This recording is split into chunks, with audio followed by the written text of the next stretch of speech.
예, 오늘 오후 3시 정유라 씨가 인천공항에 도착합니다. 지난 10월에 국정농단 수사가 시작이 됐으니까 이게 8개월 만입니다. 지금 진행 중인 국정농단 재판과 검찰 수사에는 과연 어떤 영향을 미칠지 주목이 되는데요. 얼마 전에 책을 내셨어요. 최순실 국정농단 천일의 추적기 끝나지 않은 전쟁이라는 책을 낸 저자기도 합니다. 민주당의 안민석 의원 직접 연결을 해보죠. 안 의원님 안녕하세요. 네, 안민석 의원입니다. 아니, 언제 책을 내셨어요? 한 2달 되었죠. 4월 초였고요. 예. 최순실 재산을 추적한 게 중요한 부분으로 다뤄지고 있습니다. 이 책에 관련된 얘기는 잠시 후에 조금 더 하도록 하고요. 일단 도피 245일 만에 돌아오는 정유라. 이 최순실 정유라란 이름을 세상에 처음 선보였던 분으로서 소회가 어떠세요, 오늘? 정권이 바뀌고 세상이 바뀌었구나. 만약에 정권이 바뀌지 않았으면은 정유라라는 인물은 박근혜 최순실 쪽의 영린이었는데 이 영린은 끝까지 국내에 들어오지 않고 덴마크에 있었을 거라고 내지는 외국 어딘가에 있었을 거라고 그렇게 생각을 하고요. 정유라가 돌아왔다는 것은 정권이 바뀌고 세상이 바뀌었다는 것을 그대로 나타난다고. 근데 정유라의 입장은 사실 지금까지 난 아무것도 모른다. 엄마가 다 했다. 이거 아니겠습니까?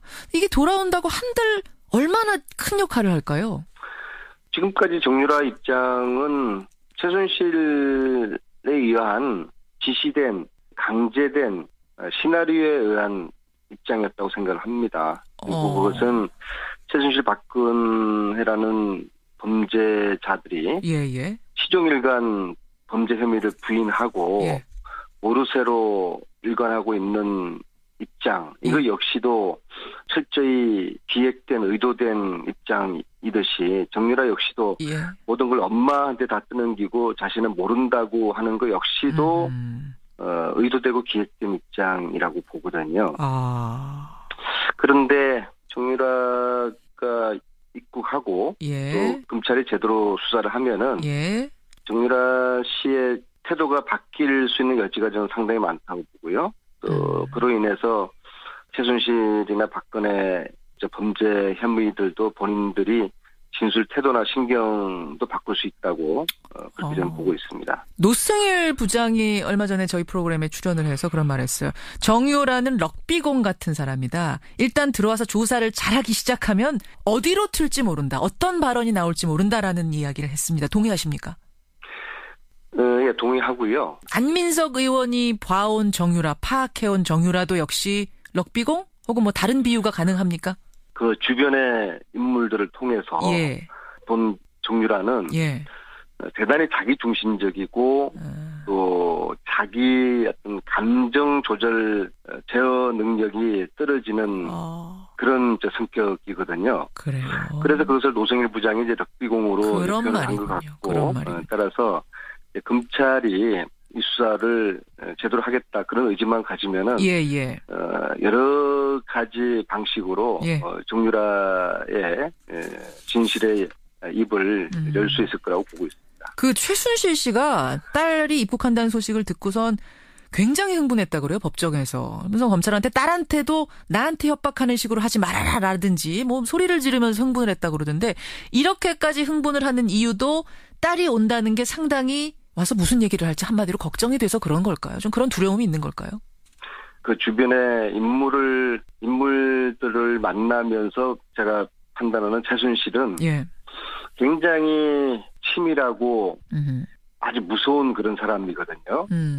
그런데 최순실 씨가 법정이나 또 감옥에서 국민들에게 보여준 태도를 보면은 한마디로 이야기하면 굉장히 그냥 허접한 60대 뭐 그런 여성 할머니 그런 수준이잖아요. 그렇게 보여요. 좀 허술해 보여요. 사실 법정에서 보면 저 사람이 진짜 그런 어마어마한 국정농단을 지휘한 사람인가 싶을 정도로 평범해 보여요.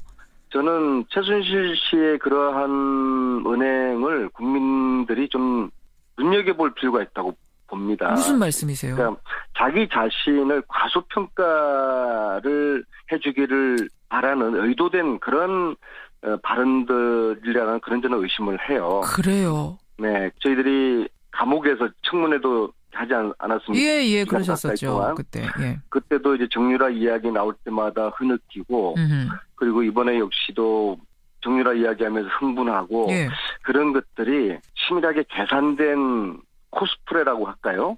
최순실 역시도 딸 앞에서는 어쩔 수 없구나. 엄마구나. 저는 그게 의도됐다고 저는 보는 거예요. 그 눈물이 악의 눈물이라고 저는 생각을 했고요. 동정심 자극한다 이 말씀이시군요, 한마디로. 네. 성공했지 않습니까? 예. 그리고 지금도 정유라 이야기를 하면서 흥분하고 이제 그런 것들이 예.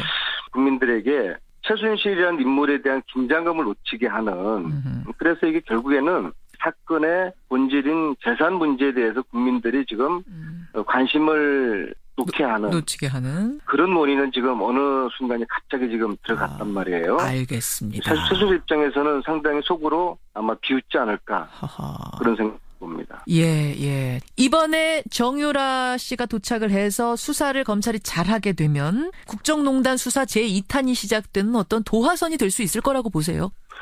저는 이 국정농단의 진실이 반의 반 정도밖에 못 왔다고 보거든요. 역시 한 25%? 예. 특히 외교농단, 또 안보농단, 재산 이 부분은 문제. 손도 못 대지 않았습니까? 그렇죠. 그것은 정유라의 구속을 계기로 국정농단 진실규명은 시즌2로 들어간다고 보고 그 시즌2의 핵심은 최순실 일가의 숨은 재산 찾기.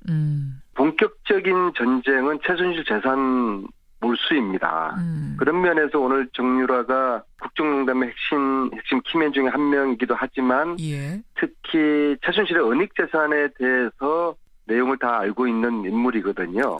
그래서 정유라의 수사는 최순실을 포함한 최순실 일가의 은닉 재산을 추적하고 조사하는데 초점이 모아져야지 이 전쟁이 마무리될 수가 있다. 그리고 이 전쟁의 최종 종착점으로 최순실 재산 몰수 특별법 이것을 제정을 해서 악의 세력의 이제 뿌리를 캐는 것까지 해야지 이제 전쟁이 끝나는 것이죠. 그런데 그럼에도 불구하고 촛불이 만들어낸 이 문재인 정부에서 최순실 재산 은닉 이 부분을 다 건드리지 않고 싶어 해요. 이게 하나의 왜 건드리고 싶지 않다라고 생각을 하세요? 왜냐하면은 이게 협치가 깨진다고 보거든요. 자유한국당은 당연히 반대할 것이고. 특별법까지 만들자. 재산몰수 특별법 이런 거 만들자 하면은 자유한국당이 일단 반대할 거다. 그러지 않겠습니까? 그게 부담스러울 거다, 정부는. 네, 이것은 특별법 속에는 40년 전에 박정희 그 통치 자금, 비자금까지 조사하도록 돼 있거든요. 그리고 그렇게 되면은 박정희 시야가 무너질 가능성이 클 텐데 자유한국당은 당연히 반대할 수밖에 없고 따라서 협치가 매우 위태롭게 되는 것이죠. 그러한 부담 때문에 청와대나 더불어민주당에서도 이 이야기 굉장히 조심스러워해요.